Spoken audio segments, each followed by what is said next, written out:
So hello my dear lovely student, आप सभी का वेलकम है पीपीआई ट्यूटोरियल के यूट्यूब चैनल पे। और आज से हम लोग शुरू करने जा रहे हैं आपका डेली लाइफ क्लासेस, जो कि आपका यूट्यूब चैनल पे फ्री ऑफ कॉस्ट चलेगा। सो क्लासेस के बारे में आपको टाइम शेड्यूल और कौन सा सब्जेक्ट किस दिन होगा, उसके लिए आपको टेलीग्राम चैनल ज्वाइन करना होगा। टेलीग्राम चैनल का नेम है पीपीआई ट्यूटोरियल, स्क्रीन पर भी देख सकते हो, नहीं तो डिस्क्रिप्शन बॉक्स में लिंक है, उसको भी क्लिक करके आप जा सकते हो। जस्ट आपको पीपीआई ट्यूटोरियल सर्च करना होगा टेलीग्राम चैनल पर। वहाँ पर आपको फ्री ऑफ कॉस्ट सारा आपको क्लास का PDF, टाइम शेड्यूल और सही टाइम पे आने पे आपका टेस्ट भी कंडक्ट कराया जाएगा।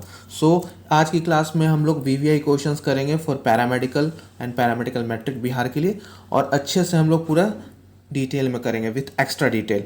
और अलग से एक और जानकारी, जो भी बच्चे थ्योरी क्लासेस करना चाहते हैं यानी बेसिक से सारे सब्जेक्ट्स को हाई तक पढ़ना चाहते हैं, तो आप हमारे पेड कोर्स को भी ज्वाइन कर सकते हो, जहां पर आपको सारे शिक्षक देख सकते हो पैरामेडिकल क्वालिफाइड है। तो सारे एक्सपीरियंस टीचर जो भी आपके पैरामेडिकल क्वालिफाइड कर चुके, उनके द्वारा आपको पढ़ाया जाएगा। और कोर्स का फी आप देख सकते हो अभी बहुत ही कम है, ये जल्दी इंक्रीज कर दिया जाएगा। तो आप अगर इंटरेस्टेड हैं क्लास के बाद, तो आप व्हाट्सएप नंबर पे हमें व्हाट्सएप कीजिएगा, आपको फर्दर सारा डिटेल्स दे दिया जाएगा। तो चलिए समय न लगाते आज की क्लास को शुरू करते हैं।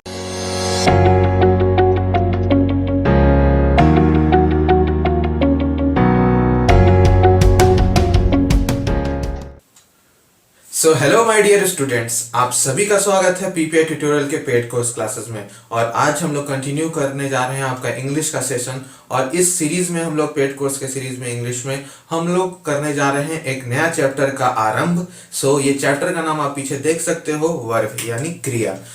अभी तक हम लोगों ने पार्ट ऑफ स्पीच, आपका second chapter noun, third chapter pronoun, fourth chapter आपका एडजेक्टिव, और ये पांचवा चैप्टर, ये चैप्टर नंबर क्या है? 5th है। टॉपिक नंबर 5th है आपका वर्ब। स्टार्ट करेंगे। वर्ब बहुत इंपॉर्टेंट है, और शुरू का जो noun pronoun adjective part of speech, ये बहुत इंपॉर्टेंट है। रूल्स वगैरह सब रिवाइज करते रहिए, और खासकर आपका एडजेक्टिव प्रोनाउन बहुत ही महत्वपूर्ण है आपका, क्योंकि यहाँ से डायरेक्ट क्वेश्चंस भी बनते हैं एग्जामिनेशंस में, ठीक है। और आगे चल के जब प्रीपोजिशंस वगैरह करेंगे, प्रीपोजिशन से तो हर साल 1 से 2 क्वेश्चन फिक्स है कि आता ही है, और इस साल भी आया है, ठीक है। तो अब नया चैप्टर का शुरुआत कर रहे हैं वर्ब क्रिया का, ठीक है। और जो भी बच्चे को दिक्कत हो रहा है, रिवीजन कीजिए, नोट्स बनाइए, उसको रोज 1-2 बार रिवाइज कीजिए, आपको सारा चीज क्लियर हो जाएगा, ठीक है। और धीरे धीरे सब हम लोग कंप्लीट कर लेंगे, ठीक है। और जितना रिवाइज कर सकते हैं करते जाइए, ठीक है।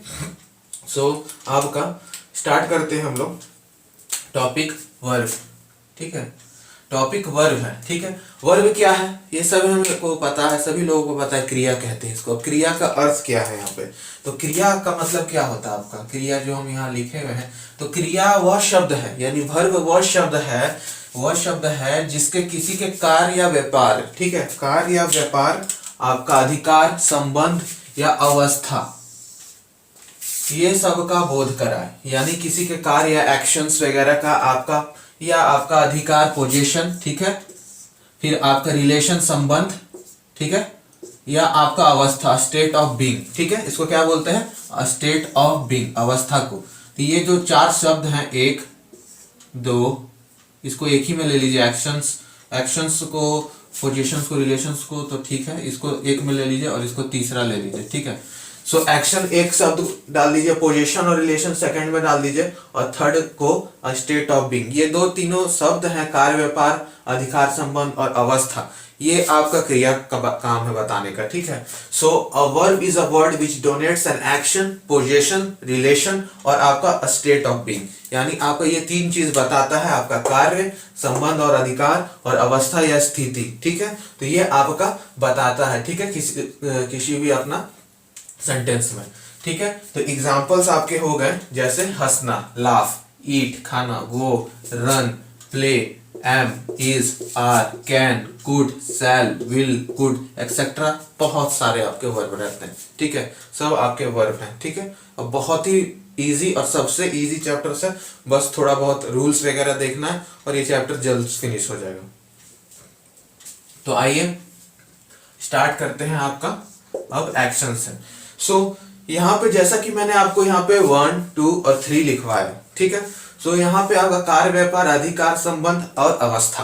तो सबसे पहले कार्य यानी एक्शंस का मतलब हम जो कार्य कर रहे हैं, यानी जो नाउन प्रोनाउन कार्य कर रहा है उसका एक्शन बताना, ठीक है। तो जैसे यहाँ पे चिल्ड्रन क्या कर रहे हैं? कार्य कौन सा काम कर रहे हैं? प्ले यानी खेल रहे हैं, ठीक है, तो ये आपका कार्य बता रहा है, तो ये आपका वर्ब हो गया। ठीक है, फिर आपका द मैन वॉज वॉकिंग, जो इंसान था, आदमी था, वो क्या कर रहा था, चल रहा था, तो ये आपका वर्ब हो गया। ठीक है, द क्लॉक स्ट्राइक्स, ठीक है, स्ट्राइक हो गया क्लॉक। ठीक है, ही विल कम, कौन आ रहा है, तो ही। ठीक है, तो ये सब आपका क्या हो गया, सब्जेक्ट्स हो गया, यानी आपका नाउन प्रोनाउन हो गया जो आपका कार्य कर रहा है, प्ले, वॉकिंग, स्ट्राइक्स और कम का। ठीक है, तो ये आपका सब वर्ब हो गया। ठीक है, तो ये था आपका बहुत ही इजी। ठीक है, आगे बढ़े, चलिए। अब दूसरा आपका रिलेशन और पोजीशन बताता है, यानी आपका रिलेशन यानी संबंध, और पोजीशन का मतलब क्या बताता है, अधिकार। शुरू से आपको हम बताते आ रहे, पोजीशन का मतलब क्या होता है, अधिकार। ठीक है, तो आई हैव अ कार, इसमें हम लोग क्या बोल रहे हैं कि मेरे पास एक कार है, गाड़ी है, चरचकिया। ठीक है, चरचकिया बा हमारे पास। ठीक है, तो ये आपका कौन बता रहा है, हम बोल रहे हैं आई हैव अ कार। ठीक है, तो आई क्या बता रहा है कि मेरे पास एक कार है। ठीक है, तो यहाँ पर कैसे पता चल रहा है, तो ये जो हैव है आपका ना, ये आपका वर्ब है यहाँ पे। ठीक है, ये आपका वर्ब का काम कर रहा है यहाँ पे। ठीक है, सो ये आपका यहाँ पे वर्ब हो गया। द काउ हैज टू आई, ठीक है, गाय के पास दो आंखें हैं। ठीक है, तो कैसे पता चल रहा है, तो ये हैज से, हैज आपका क्या हो गया, वर्ब हो गया। ठीक है, VERB वर्ब। ठीक है, द किंग हैड 3 क्वींस, राजा की 3 रानियां हैं। ठीक है, तो किंग की कितनी रानियां हैं, 3 है, तो किससे पता चल रहा है, यहाँ वर्ब आपका ये कार्य हो गया। ठीक है, the poor man has no money, ठीक है, द पुअर आपका मैन है, उसके पास नो मनी क्या है, तो हैज यहाँ पे वर्ब का काम कर रहा है, तो ये आपका हैज है क्या है, कार्य कर रहा है, वर्ब का। ठीक है, तो ये था आपका संबंध और रिलेशन, और ये रिलेशन शो कर रहा है। देखिए आई हैव अ कार, यहाँ रिलेशन शो रहा है, आई और कार के बीच में हैव रिलेशन लगा रहा है। द काउ हैज 2 आई, ठीक है, तो गाय के 2 आंखें, तो हैज रिलेशन बना रहा है द काउ और 2 का इसमें। ठीक है, द किंग 3 क्वींस पढ़िए, अब इसमें हैड लगाने पे पता चल रहा है ना कि किंग हैड 3 क्वींस, यानी द किंग और क्वींस के बीच में रिलेशन बन रहा है। फिर आपका the poor man has no money, यानी पोजीशन बता रहा है कि उसके पास कोई पैसा नहीं है। ठीक है, सो ये आपका द पुअर मैन की वजह से हो रहा है। तो ये था आपका रिलेशन और पोजीशन। अब तीसरा की ओर बढ़े, तो तीसरा में आपको है द स्टेट ऑफ बीइंग, यानी इसका अर्थ होता है अवस्था, यानी स्थिति बताना किसी चीज का। तो ये आपका नाउन प्रोनाउन का स्थिति बता रहा है। तो सी क्या है, आपका प्रोनाउन है, तो सी इज इल, ठीक है, वो क्या है, बीमार है। तो ये किससे पता चल रहा है, इज के वजह से, तो इज आपका वर्ब हो गया। दे आर हैप्पी, वो खुश है, उनका अवस्था मतलब वो हैप्पी है, कंडीशन क्या है उनका, हैप्पी है, खुश है।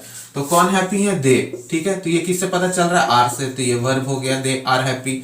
ही वाज अ पुअर मैन, ठीक है, सो यहाँ पे वाज आपका क्या बता रहा है, वर्ब है, तो वो क्या था, तो उसका कंडीशन बता रहा है, अवस्था बता रहा है कि वो गरीब इंसान है। ठीक है, तो ये आपका स्टेट ऑफ बीइंग हो गया। तो ये ऐसे शब्द जैसे आपका play, walking, strike, come, has, have, आपका इज, आर, वाज, ये सब क्या है, आपका वर्ब है। ठीक है, सो ये था आपका मोटा मोटी पूरा वर्ब का डेफिनेशन, और क्या होता है विथ एग्जांपल, बेसिक तरीके से मैंने आपको बता दिया कि वर्ब ये होता है। यानी जिसको कमजोर भी हो इंग्लिश, तो उसके लिए भी बहुत सबसे इजी लेवल में मैंने आपको पूरा बाइलैंग्वेज करके, इंग्लिश में भी मैंने हिंदी बाइलैंग्वेज कर दिया है कि आप लोगों को समझ में आए। ठीक है, तो ये होता है क्वालिटी, ठीक है, दैट पीपीआई प्रोवाइड। ठीक है, सो माय आर्मी, अब आगे बढ़ते हैं हम लोग पीपीआई सोल्जर्स की, बढ़ते हैं अब हम लोग इंग्लिश वर्ब में। आपको 2 पार्ट में बांटा गया है। ठीक है, इंग्लिश वर्ब को यानी क्रिया को इंग्लिश में 2 में बांटा गया है। तो पहला आपका लेक्सल वर्ब, ठीक है, क्या बोलते हैं, फिर से बोलिए मेरे साथ, लेक्सल वर्ब। ठीक है, और दूसरा है ऑक्सिलरी वर्ब, क्या बोलते हैं, ऑक्सिलरी वर्ब। ठीक है, तो ये आपका लेक्सल वर्ब हो गया और दूसरा हो गया ऑक्सिलरी वर्ब। ठीक है, अब ये लेक्सल वर्ब और ऑक्सिलरी वर्ब क्या है, सो हम लोग इसी को देख लेते हैं। सो लेक्सल वर्ब्स हो गए आपका कम, गो, ईट। ठीक है, जैसे ये आपका प्ले, वॉकिंग, स्ट्राइक, कम्स, ये सब क्या हो गया आपका लेक्सल वर्ब, और ऑक्सिलरी वर्ब आपका क्या हो गया, इज, एम, आर, वाज। ठीक है, तो ये सारे ऑक्सिलरी वर्ब हो गए। अब एक एक करके इसका दोनों का डेफिनेशन और समझते हैं डिटेल में कि क्या है लेक्सल वर्ब और क्या है ऑक्सिलरी वर्ब। ठीक है, सो आपका लेक्सल वर्ब क्या है, तो इनका स्वतंत्र अर्थ होता है और ये वाक्य में मुख्य कार्य के रूप में प्रयुक्त होते हैं, यानी मुख्य कार्य करते हैं, यानी मेन वर्ब है। क्या है ये? एक तरह से मेन वर्ब है, ठीक है। मेन वर्ब का ये कार्य करते हैं, ठीक है। स्वतंत्र अर्थ होता है, यानी इनका खुद का मीनिंग होता है, ठीक है। जैसे आपका 5 टाइप में यहाँ पे देख सकते दिया हुआ है, ठीक है। 5 टाइप में यहाँ दिया हुआ है। बेस फॉर्म, आपका past form, participle form, ING form और आपका एसईएस फॉर्म, ठीक है। सो आपका एग्जांपल समझिए, जैसे ईट आपका है तो पास्ट फॉर्म में इसको एटीई बोल देंगे, ठीक है। उसका पार्टिसिपल बोल जाएगा ईटन, ठीक है। फिर उसको आईएनजी फॉर्म में बदलेंगे तो ईटिंग, ठीक है। और आगे ये यूज होगा, टेंस में बहुत यूज होगा, एक्टिव पैसिव वॉइस सब जगह यूज होगा, ठीक है। इसलिए अच्छा से समझिए। फिर इसको हम लोग एसईएस फॉर्म में यानी बदलेंगे तो इसको हम लोग इट्स बोलेंगे, ठीक है। तो गो हो गया आपका, गो को बदलेंगे हम लोग पास्ट फॉर्म में, यानी पास्ट फॉर्म में परिवर्तित करेंगे तो वेंट हो जाता है, ठीक है। फिर आपका पार्टिसिपल फॉर्म में गेम गॉन हो जाएगा, गॉन हो जाएगा, ठीक है। तो गॉन हो जाएगा, फिर गोइंग आईएनजी लग जाएगा, फिर आपका गोज हो जाएगा, ठीक है। उसी तरह लाफ का आपका लाफ्ड हो जाएगा, फिर पार्टिसिपल फॉर्म में भी आपका लाफ्ड हो जाएगा और फिर आईएनजी लगा दीजिएगा तो आईएनजी फॉर्म में चला जाएगा और आपका एसईएस में आपका लाफ्स हो जाएगा। तो इस प्रकार से आपका इंडिपेंडेंट है और इसको हम लोग आगे यूज करेंगे। Base form, past form, participle, आपका आईएनजी और एसईएस फॉर्म जो होता है V5 फॉर्म, और V4 फॉर्म इसको क्या बोलते हैं? V4 और V5 फॉर्म, ठीक है। सो इसको V4 और V5 फॉर्म बोलते हैं, जिसको हम लोग आगे डिटेल में करेंगे। और वर्ब में इसका बहुत इंपॉर्टेंस है और हम लोग इसको बचपन से करते आए हैं, याद है कि नहीं? ING, V4 form, V5 form. तो ये आगे हम लोग अच्छा से जब स्ट्रक्चर्स लिखेंगे, हर सेंटेंस का एक structure, subject plus verb plus object बनाएंगे V4 और V3, तब वहां पे ये चीज बहुत काम आएगा।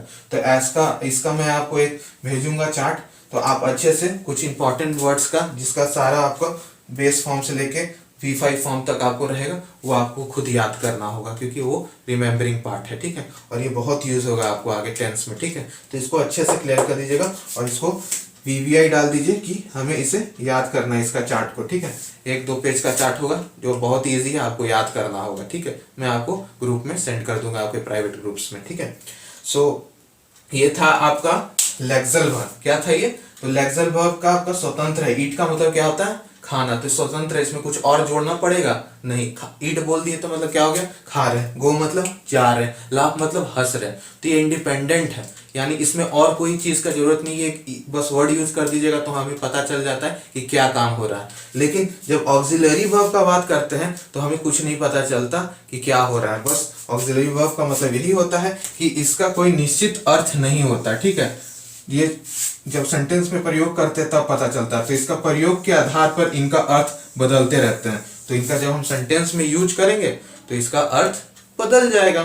तो यहाँ पे भी तो वही मैं चीज कह रहा हूँ, आपका लेक्सल में मतलब आपका मेन वर्ब के जैसा काम करता है। इसका इंडिपेंडेंट होता है अर्थ, स्वतंत्र रूप से हम लोग इस शब्द का प्रयोग करते हैं। और आपका ऑक्सिलरी वर्ब में हम लोग नहीं करते हैं। क्यों? क्योंकि इसका निश्चित नहीं है। तो जैसा हम लोग वाक्य में अर्थ में यूज कर रहे हैं उसी के आधार पर आपका अर्थ बनेगा। तो जैसे आपका इनका अर्थ आपका टेंस में आपका हो गया, वॉइस में होगा, जैसा कि मैंने बोला ये सब आपका यूज होगा टेंस वॉइस में।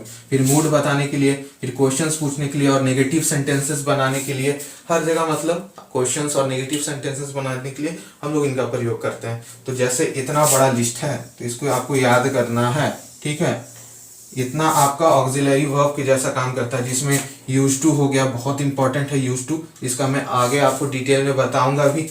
कुड हो गया, मे हो गया, ये सब आपका वुड हो गया, ये सब आपका बहुत इंपॉर्टेंट है, ठीक है। तो ये सबको स्टार मार्क कर लीजिए। आगे मैं इसका सेपरेट यूज भी आपको इसी चैप्टर वर्ब में बताऊंगा, ठीक है। ये सब बहुत इंपॉर्टेंट हो गया। तो am, is, are, was, were, has, have, had, do, does, did, be, been, being, shall, should, will, could, can, could, may, might, must, ought, ये भी बहुत इंपॉर्टेंट है। नीड, डन, यूज टू, ठीक है। यूज टू तो बहुत important है, ठीक है। यूज टू, कुड, में, ये सब बहुत इंपॉर्टेंट ऑक्सिलरी वर्ब है। तो क्या इज बोलने से कुछ पता चल रहा है? इज बोल दिया, क्या अर्थ इसका होगा? कुछ बता रहा है, कुछ इंडिपेंडेंट है क्या? कुछ इससे पता चल रहा है कि क्या हो रहा है? राम इज, चलिए राम इज बोल दिया, तो राम इज क्या कर रहा है? राम। तो अब बताइए, तो इसमें हम कुछ अगर इंडिपेंडेंट जोड़ेंगे, जैसे फॉर एग्जाम्पल आपका हो गया द मैन वाज, ठीक है। तो द मैन वॉच हो गया, तो बोलने से कुछ पता चलेगा, वॉकिंग बोलेंगे तब ना पता चलेगा कि जा रहा है। तो ये लेक्सल वर्ब हो गया। क्या हो गया ये आपका लेक्सल वर्ब, ये आपका लेक्सल वर्ब हो गया। और ये आपका ऑक्सिलरी वर्ब हो गया ए भी, ठीक है। ये आपका लेक्सल वर्ब हो गया play, children play, lexical verb. He will come, तो ये आपका लेक्सल वर्ब हो गया, और विल आपका क्या हो गया ऑक्सिलरी वर्ब। उसी तरह से आई हैव अ कार, ये आपका हैव कुछ बता रहा है नहीं, तो ये ऑक्सिलरी वर्ब हो गया। हैज भी आपका ऑक्सिलरी वर्ब, हैड भी आपका ऑक्सिलरी वर्ब, हैज भी आपका ऑक्सिलरी वर्ब, इज भी आपका ऑक्सिलरी वर्ब, आर भी ऑक्सिलरी वर्ब, वाज भी ऑक्सिलरी वर्ब, ठीक है। तो आपका ये हो गया। तो आपका ये तरीके से आपको करना है, ठीक है। तो ये था आपका basics lexical verb and auxiliary verbs and verb क्या है और लेक्सल और ऑक्सिलरी में क्या डिफरेंसेस है। तो ये सारी चीजें अभी हम लोगों ने स्टडी किया। अब आगे बढ़ते हैं, थोड़ा सा और डिटेल में चलते हैं, और इस चैप्टर में बहुत मजा आने वाला है। तो अच्छे से एकदम कॉन्सेंट्रेट होकर लेक्चर को देखिए, एक बार दो बार, और शुरू से रिवाइजन करते चलिए, ठीक है। रिवीजन इज वेरी इंपॉर्टेंट, ठीक है। तो प्लीज डू रिवाइज, ठीक है, एवरी डे, ठीक है, जो भी पढ़ा रहे हैं। और जितने भी प्रीवियस ईयर्स आपको कराए गए हैं उसको भी रिवाइज कीजिए, ठीक है। अब धीरे धीरे आपको प्रीवियस ईयर भी समझ में आने लगेगा, ठीक है। तो अभी आपको नाउन प्रोनाउन एडजेक्टिव हो गया है, तो आपको अधिकतर आपका पार्ट ऑफ स्पीच से क्वेश्चंस जो नाउन प्रोनाउन एडजेक्टिव और वर्ब पे भी बनेगा ना, आपको अब समझ में आने लगेगा, क्योंकि उसके पीछे का फंडा क्या है। तो चलिए